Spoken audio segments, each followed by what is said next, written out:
So whichever level you're at, go for it. Have fun. Create. Be creative.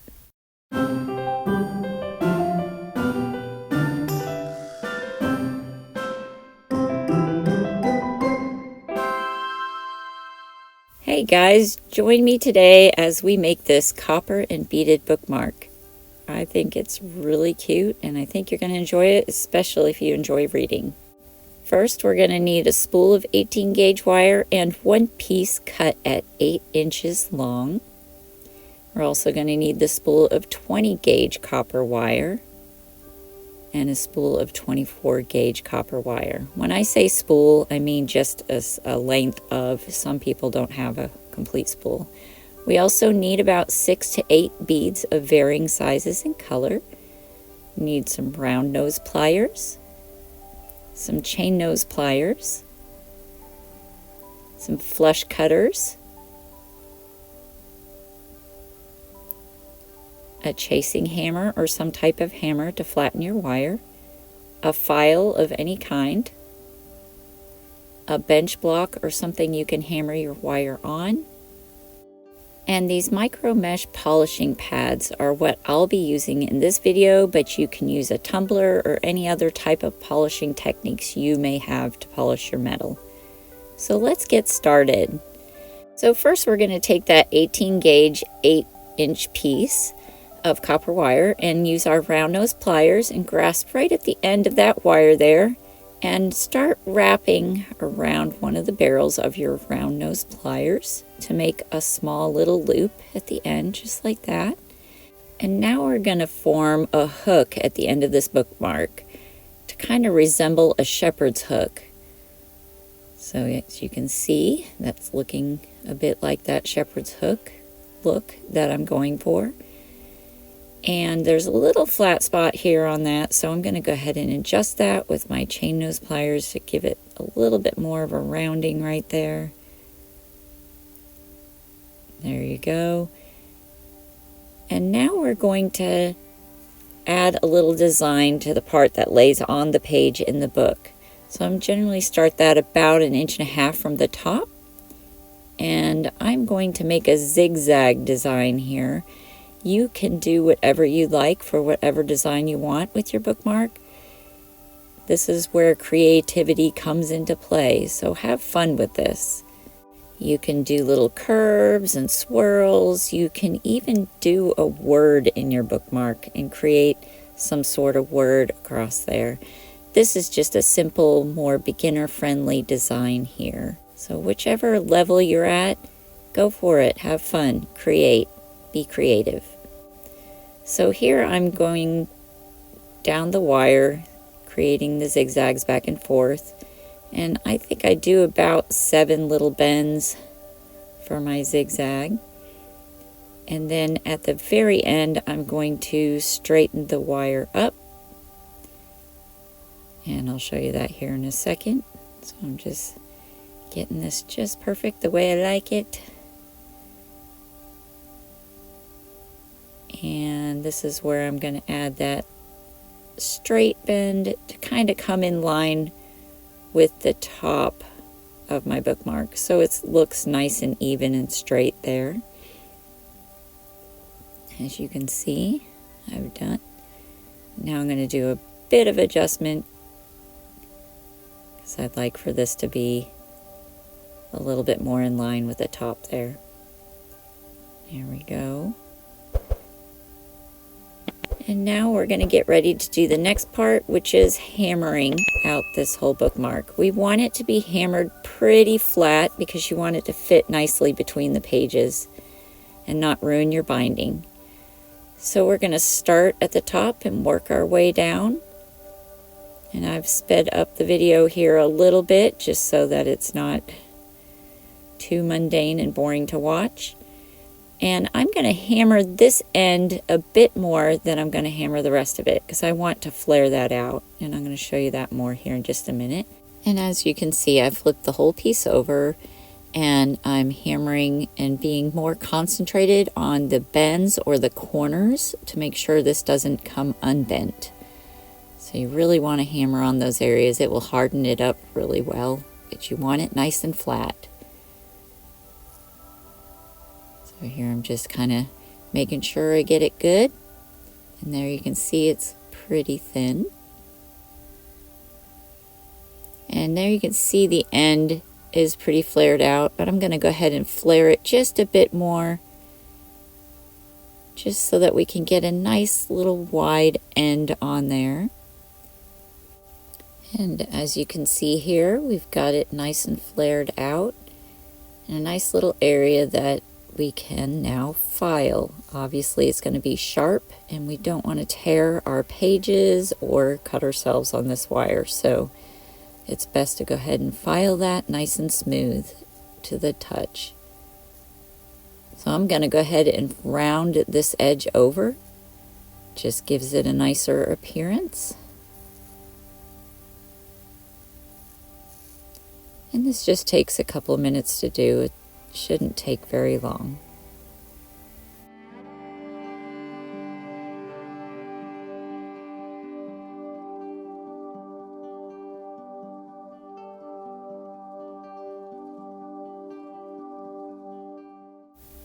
So now we've completed building the main frame of our bookmark, but we want it to be nice and shiny with no marks on it. So now we're going to polish it. I am choosing to use these micro mesh polishing or sanding pads. These range in grits from 1500 all the way up to 12,000. So I am not going to use the 1500 or the 1800, and I'm going to start with 2400 because I don't have a lot of tool marks in this. So I'm just going to start with that one. Now, as I sand or polish with these rough grits or these lower grits, I'm going to put more effort into my piece. So I'm going to make sure that I sand or polish every little area and take my time on this step. You want to start with the lower ones like this, because if you don't get those scratches out or those little marks out with these grits, once you get to your more finer grits, you're not going to be able to get them out. So you need to start aggressively at the beginning and really get all of those areas. So now I'm moving up to my next grit in the progression, which is my 3200 grit. And I'm going to continue doing this, and then now I'm up to the 3600, and then all the way to the 12,000. And this 12,000 is basically just a final polishing of this piece. And here you can see how beautiful of a shine it does create going through this process. And now for my final step of the polishing, I like to use these little sunshine cloths to kind of clean up my piece. So I'm getting all the dust, the fingerprints and all that off, although I'm probably only going to put my fingerprints back on it because I don't have gloves on. But I am getting all that dust off of there, and any oils or fine things that I can't see. It's going to kind of polish that off, and this will help give your piece a beautiful shine you're looking for and just make it look nice. So there you can see it all completed, and it's ready for the next part. So now we're going to make our bead tassel, and I'm going to start off with this little teardrop shaped crystal ab, which has the hole at the top of the bead.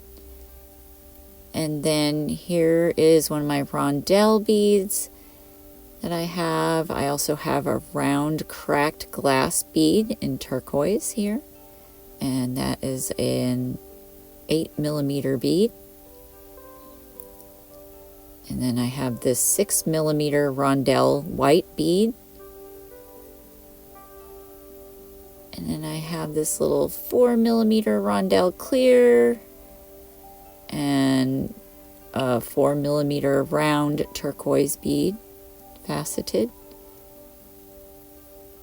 and then another 4mm rondelle white bead, and it's also faceted.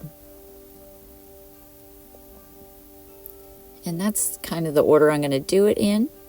So here I'm going to show you that some beads have different size holes, so you need to pay attention to your bead holes. Either order them with the right size hole for the gauge of wire you want to use, but here I'm showing you that I've got two different size holes here. The white bead has more of an 18 gauge size hole, where the other has a 20 gauge size hole. So you have to kind of be careful and watch that, and you have to decide what size wire you're going to use in your beads. So when I'm going to use my 20 gauge wire, which I am here for this first bead, I'm going to hammer the loops that I make in these, because I feel that 20 gauge wire is not strong enough to kind of hold its shape very well. So here I'm using the flush cutters to flatten that end. And then I'm going to pop my bead on here to decide what length of wire I need to cut. The rule of thumb I have is generally about a 1 centimeter length at each end of the bead is enough to make my loops at the ends of the beads. So here you can see that I've got about a 1 centimeter length at each side of my bead. And so then I'm going to pull that back off, and I'm going to grab my round nose pliers, and with the tip of my pliers, with the tip of the wire, I'm going to create a loop at the end of this wire, and then I'm going to straighten that wire up, and I'm just making a little head pin here. So there you can see I've done that. And now I'm going to go ahead and grab my bench block and my chasing hammer. And like I said, I'm going to flatten this end a little bit, or harden that wire, so that that loop will not come undone very easily. And then I'm going to pop my bead onto there with that loop, the whole of the loop facing you, just like that. And then I'm going to pull this top wire toward me. I'm going to make my loops so that they are perpendicular to each other.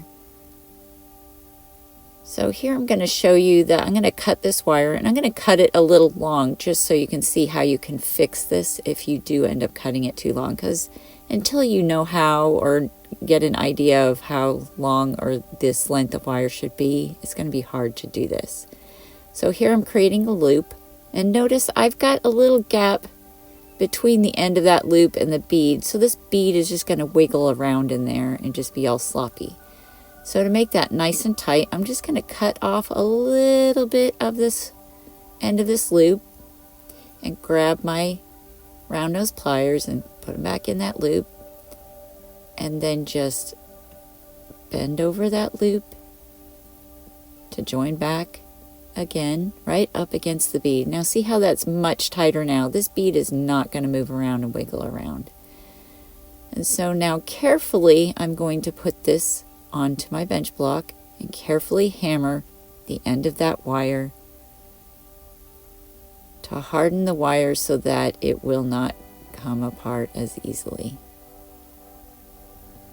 Now I'm going to do my 8mm cracked glass bead, and this one I'm going to do on my 18 gauge wire, and I am not going to hammer the loops on these because this wire is much stronger, and with the bending it'll create a nice strong little loop there.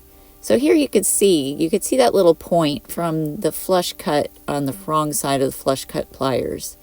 So it has like a little sharp jagged edge, and we don't want that look in our loops. So we're going to cut that off with the flush cut side, and see how that is nice and flat now. We don't want that little point. It just dresses it up a lot better not having that. And so again, we're going to put our bead on the wire and ensure that there's at least a centimeter of room on each side of the bead.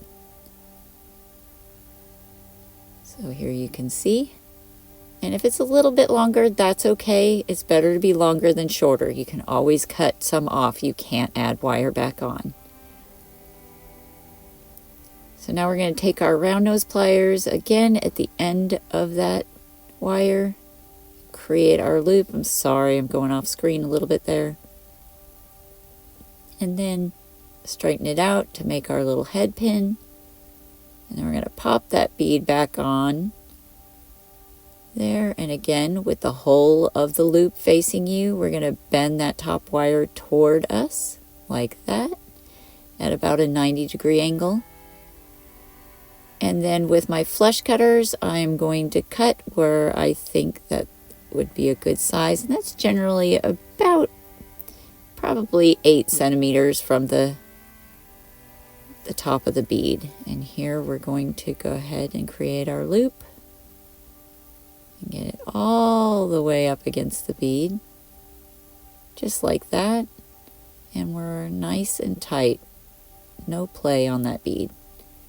And now we're going to take our next bead and do the same thing one more time. I'll show you how to do this.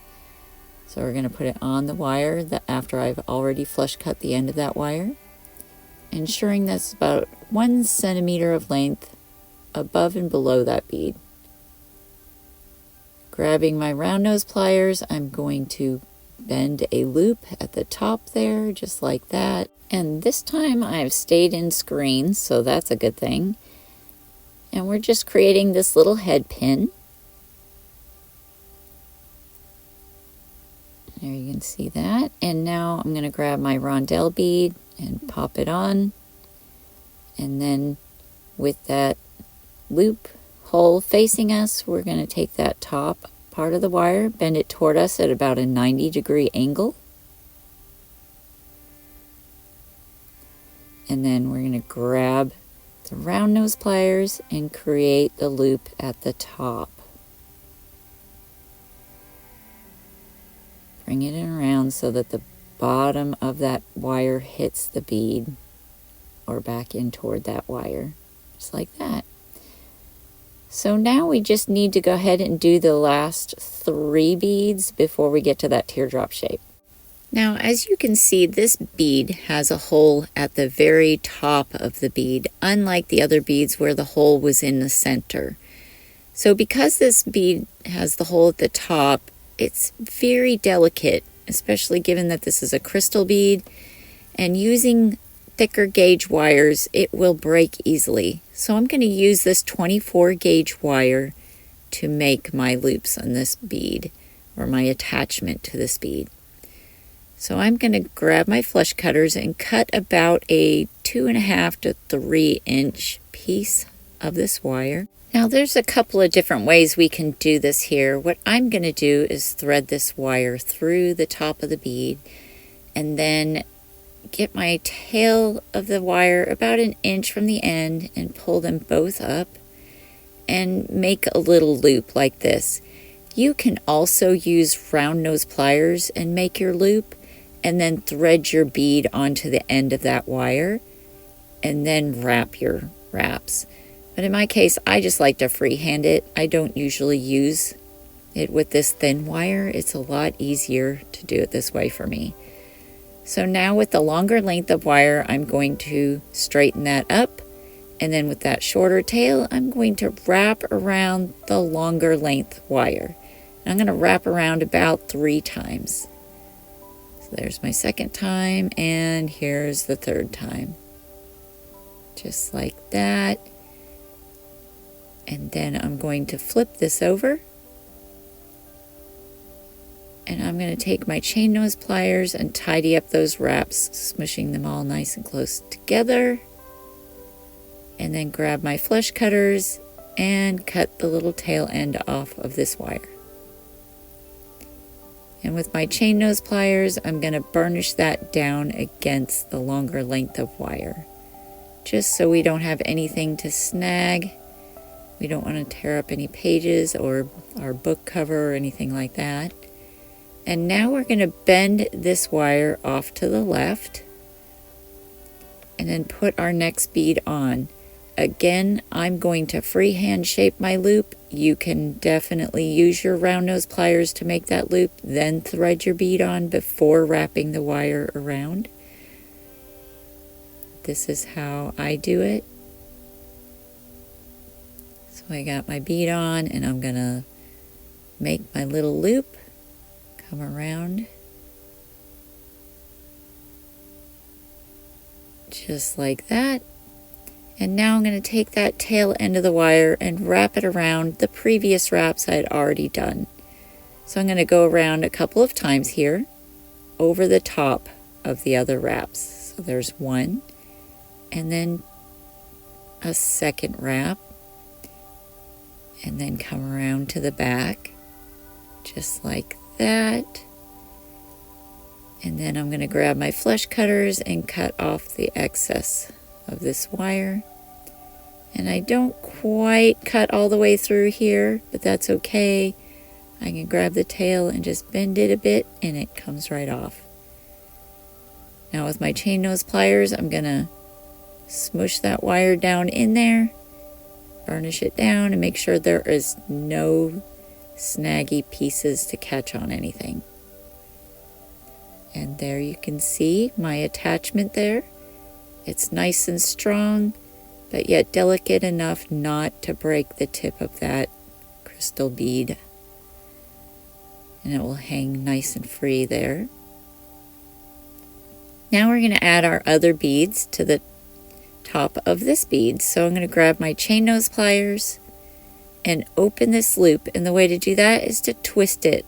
Never pull it out away from itself. You will misshape that little loop. Twisting it just turns it to the side. We're going to pop our next bead in succession right onto that open loop. With the chain nose pliers, I'm going to twist it back into shape right up against that white bead, just like that. And there you can see that they're connected. And we're going to do this again. So with my chain nose pliers, twisting that loop out to the side, grabbing the next bead in succession, making sure it actually is the bead I want, pop it onto that open loop, grab my chain nose pliers and twist it back up against that turquoise bead. Just like that. And there we've got them attached. We're going to continue attaching those beads till we get to the last one, just like I've done here. And now we're going to open this last loop and attach our bookmark. Just as we have with the other beads, we're going to do our bookmark the same way. And now we're going to close that loop up nice and tight. And there we have our completed bookmark. I would love to hear what you guys think of this bookmark project and how would you make yours different. It's always fun to hear other people's creativity, so just let me know in the comments below. Here you can see that this bookmark does not interfere with the binding. It slides nice and easily down between the pages. And then it has this beautiful beaded tassel on the side. I just think it's absolutely gorgeous. I sure hope you guys enjoyed this video. If you did, please don't forget to like and subscribe to my future videos if you'd like to see more. I sure appreciate each and every one of you, and I look forward to seeing you all next week. Thanks for watching.